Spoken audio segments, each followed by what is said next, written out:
Radio. Les Français parlent au français. Les carottes sont cuites. Les carottes sont cuites. Sud Radio Berkov dans tous ses états. Le consentement d'un seul des deux parents serait suffisant pour vacciner leur enfant de 5 à 11 ans. Eh bien, qu'est-ce qui se passe? C'était l'autorisation des deux parents. Eh bien, ce n'est plus le cas. Vous n'y croyez pas? À tout de suite. Sud Radio Berkov dans tous ses états. Le fait du jour.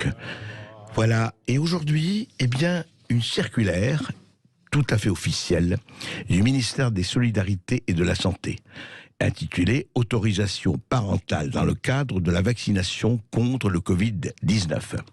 Je sous-signais, alors c'est marqué exactement, je vous lis exactement, pas toute la notule, mais parent 1 et parent 2. Donc évidemment, vous savez, ça c'est fini, on ne dit plus père et mère, papa, maman, ça c'est des histoires anciennes, ça c'est le patrimoine, même pas immatériel de l'humanité. Non, on dit parent 1 et parent 2. Mais parent 2, c'est marqué facultatif. Et c'est la version, je le dis, tout à fait écrite, imprimée, version du 26 janvier 2022, c'est-à-dire version d'hier. Voilà.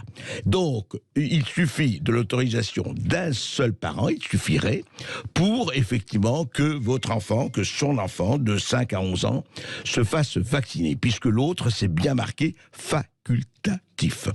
Alors, qu'est-ce qui se passe exactement? Et nous avons le plaisir d'avoir la psychologue Marie-Estelle Dupont, psychologue clinicienne. Bonjour Marie-Estelle.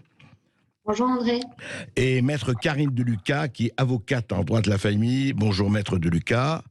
Oui, bonjour André. Bonjour Marie-Estelle.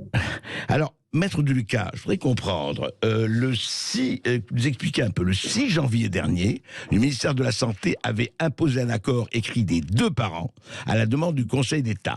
Et voici que le 26 janvier, l'un des parents devient facultatif. Est-ce que c'est légal? Qu'est-ce que ça signifie? En quoi ça renvoie? Alors, on est tous sous le choc de cette annonce. Et moi, je tiens des propos assez fermes sur cette position du gouvernement que je considère complètement irresponsable, déjà socialement, parce que les conséquences dans les familles sont dramatiques, mais même elle est irresponsable juridiquement.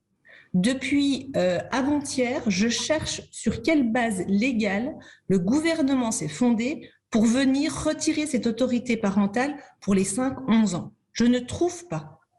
Pour essayer d'expliquer à vos auditeurs, parce que c'est vrai que c'est un petit peu compliqué. Oui, parce que sur quoi se base l'autorité parentale et sur quoi elle est fondée? Voilà. Alors, l'autorité parentale, c'est un principe fondamental. C'est-à-dire que c'est un principe.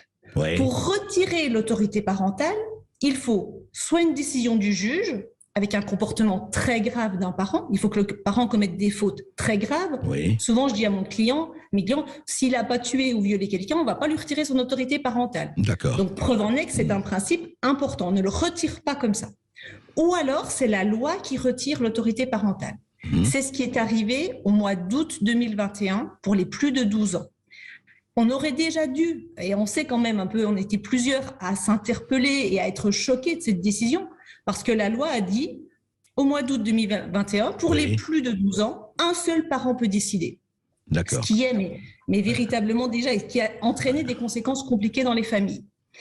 Et donc, mais il n'y avait rien pour les 5-11 ans. Pour les 5-11 ans, la vaccination est arrivée fin de l'année 2021. Oui. Il y a eu un flottement de quelques semaines et début janvier, le gouvernement dit il faut l'accord des deux parents. Et nous, on l'a vu dans nos cabinets, cette position de dire qu'il fallait l'accord des deux parents a apaisé les situations. Moi, j'ai plus eu de mails de parents inquiets. Véritablement, ça a calmé les situations. D'accord. Mais depuis le 25 janvier, depuis 2 jours, c'est la panique à bord, j'ai envie de dire, parce que d'un seul coup, on a remis en insécurité les familles, véritablement, par le fait que finalement, non, il faudrait l'accord d'un seul. Mais moi, je veux aujourd'hui que le gouvernement me dise, mais sur quoi il se base pour dire qu'il faut l'accord d'un seul? C'est essentiel, l'autorité parentale. Il ne peut pas comme ça. Et qu'est-ce qu'il fait de l'avis du Conseil d'État? Parce qu'on a quand même le Conseil d'État qui avait dit, non mais ça pose une difficulté. Exact. Il faut l'accord des deux parents. Et là, sans aucune explication, un seul parent peut faire vacciner. Je le redis, c'est irresponsable d'un point de vue social, mais également juridique. Ce passage en force, moi je vois un passage en force qui véritablement me choque et m'interpelle. Ils ont dû se dire, oui, bah, écoutez, ça a marché sur les 12-19 ans, et ben ça va marcher sur les 5-11 ans, mais comme vous dites, il y a le plan légal qui pose beaucoup de problèmes, et le plan social qui pose au moins autant de problèmes. Marie-Estelle Dupont, ça renvoie à quoi cette décision du parent 1, parent 2, donc facultatif, donc voilà, il suffit de l'autorisation d'un seul parent, d'un père, d'une mère ou autre, pour décider des 5-11 ans, eh bien vous allez être vacciné. Ça renvoie à quoi? Socialement, ça répercute, qu'est-ce que ça peut répercuter? Qu'est-ce que ça répercute déjà? Alors, en plus, une précision, c'est que non seulement il ne faut l'accord que d'un des deux parents, mais en plus de ça, ça va encore plus loin, aucun parent n'est nécessaire au moment de l'injection. C'est-à-dire que n'importe quel adulte, la nounou, le voisin, l'oncle par alliance, peut amener l'enfant à l'injection. Vous voulez dire que la présence d'un parent n'est pas nécessaire au moment de l'injection? Exactement. Et là, je parle sous le contrôle de Maître de Lucas. Ça signifie que pour un acte médical, aujourd'hui en France, le Code civil et le Code de la santé publique, sur des enfants qui ne sont même pas des adolescents, qui sont tout petits, qui ne comprennent pas ce qu'on leur fait, le parent compte pour du beurre. Les parents comptent pour du beurre. Donc là, on sape vraiment la cellule de base de la société. Moi, j'avais dit sur une chaîne de télévision cet été, attention, attention à ce qu'on va décider pour les ados.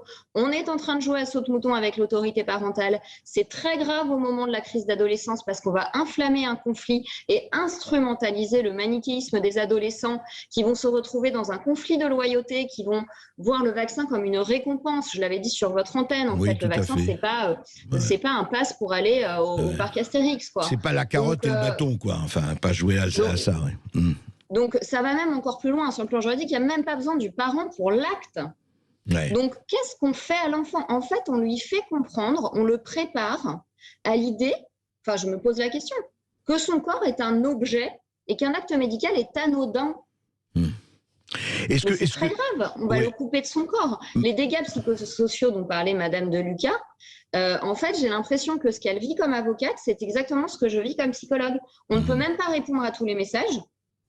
Vous avez comme Karine de Lucas, parce qu'elle a parlé de la panique depuis 2 jours, en tout cas, ils avaient été apaisés par la décision du Conseil d'État qui liait les 2 parents, obligation, et là, elle a dit, il y a une panique, vous aussi, chez les personnes que vous recevez, il y a un sentiment d'inquiétude depuis 2 jours? Non, mais mon formulaire de contact, il est saturé, je sais que je vais avoir du retard, je ne peux pas répondre à tous les messages de parents qui me disent, nous sommes en procédure de divorce, c'est déjà difficile. Mon conjoint va profiter d'une période de vacances pour injecter ma fille alors que je me pose des questions parce qu'elle a une maladie auto-immune et que j'aimerais attendre la fin pour savoir, parce que dans son cas, ça ne me semble pas indispensable qu'elle soit vaccinée. Une autre me dit ma fille va arrêter sport-études si elle n'est pas injectée, etc., etc. Donc tous les problèmes qu'on a avec les ados, on les a avec maintenant les 5-11 ans. Et on est en train de créer des conflits au sein des familles et entre les générations qui, une fois l'épidémie passée, et je rappelle que tous les pays sont en train de relâcher, enfin je veux dire, le Danemark vient de dire que ça n'était plus une pathologie inquiétante pour la société. L'Angleterre si vous regardez, je vais vous donner un chiffre. En 2018-2019, il y a eu pour les gastro-entérites 135 000 enfants hospitalisés. D'accord ? Aujourd'hui, pour le Covid, alors il y a beaucoup de chiffres qui sont difficiles à obtenir parce que on n'arrive pas à avoir certains chiffres, donc ça aussi c'est préoccupant. Il y a 407 enfants par semaine sur tout le territoire, enfin pour une semaine, voilà, qui passent et qui en fait n'ont rien. Donc quand on regarde même les chiffres entre enfants et professeurs, il y a les professeurs dans les écoles sont touchés à hauteur de 2,56%, les enfants 3,79%, la plupart du temps sans symptômes, et on va aller embraser la famille dans une société qui est déjà très divisée, alors que tous les pays relâchent parce qu'ils disent que Omicron n'est pas dangereux. Qu'est-ce que c'est que ce décalage? Comment ne pas faire croire aux gens qu'il y a une instrumentalisation politique? C'est clair, mais surtout, enfin, ce qui aggrave tout cela, ça on le savait déjà pour les enfants, etc., que c'est pas eux qui transmettaient ni qui recevaient, et on les culpabilisait déjà. Mais juste, vous avez posé la question, Marie-Estelle Dupont, Karine Deluca, est-ce que c'est quand même assez hallucinant que pour des enfants de 5 à 11 ans, que la présence ne soit pas nécessaire, que ça peut être un adulte, mais enfin bon, pour l'injection. Est-ce qu'il y a un problème légal là ou pas? En ce moment, quand on me demande s'il y a un problème légal, je vais être honnête, je suis perdue en tant que juriste. Parce que pour moi, le gouvernement s'est assis sur toutes les bases légales. Et donc, en fait, je vais dire, non, c'est pas légal ça. Mais malheureusement, comme Marie-Estelle l'a dit, si effectivement, aujourd'hui, on peut vacciner un enfant sans qu'un parent soit présent. Et donc, malheureusement, le gouvernement a organisé une situation qui est contraire à nos règles de base. Donc, on ne sait même plus sur quoi s'appuyer, nous, en tant qu'avocats. Quand le gouvernement l'a dit, c'est autorisé pour les 5-11 ans, il s'appuie sur rien, mais il le dit et il sort cette fameuse attestation que vous avez lue en début d'émission. Et donc, les gens peuvent se présenter, faire vacciner leur enfant sans l'accord de l'autre. Non mais moi, il y a un élément qui m'inquiète beaucoup quand je regarde à l'étranger, c'est que pour le coup, au Canada, visiblement, Trudeau sera en train de travailler sur la possibilité que l'État se substitue à l'autorité parentale pour décider d'une injection sur un enfant. Donc, moi, je parle, à la limite, là, on n'a même pas besoin de parler de ce vaccin-là ou d'un médicament. On doit parler de ce que ça signifie dans notre société. Le corps de nos enfants, jusqu'à présent, ce ne sont pas des pupilles de la nation. Le corps de nos enfants n'appartient pas à l'État. Nous, en tant que parents, nous aurons à rendre des comptes à nos enfants sur les choix que nous avons faits. L'autorité parentale, ce sont des devoirs. Et ces devoirs sont dictés par les besoins des enfants. Un enfant qu'on injecte sans la présence de sa mère et sans lui expliquer ce qui se passe, c'est un enfant que l'on met en danger, d'être vulnérable et d'être victime d'adultes qui le manipulent un jour pour quelque chose de très dangereux. Ce qui est très grave et hallucinant, et merci à toutes les deux de le dire, enfin, moi je constate, il faut dire à tout le monde, le 6 janvier, le ministère de la Santé avait imposé, à la suite de la demande du Conseil d'État, un accord écrit des deux parents, même pas 3 semaines plus tard, eh bien, le parent 2 est facultatif, une seule autorité. Et comme vous le dites, et Marie-Estelle Dupont et Karine Deluca, on est dans un flou absolument total, une opacité totale du point de vue légal. Et on est quand même dans une situation, allez, disons-le, de désordre. Je ne dirais pas de chaos, mais on n'est pas loin du chaos. Dans la situation familiale, c'est quand même très grave. En tout cas, merci à toutes les deux. Est-ce que je peux juste finir avec un mot conseil aux familles. Allez-y. Un conseil aux familles, parce que moi, j'ai des gens qui sont vraiment en inquiétude.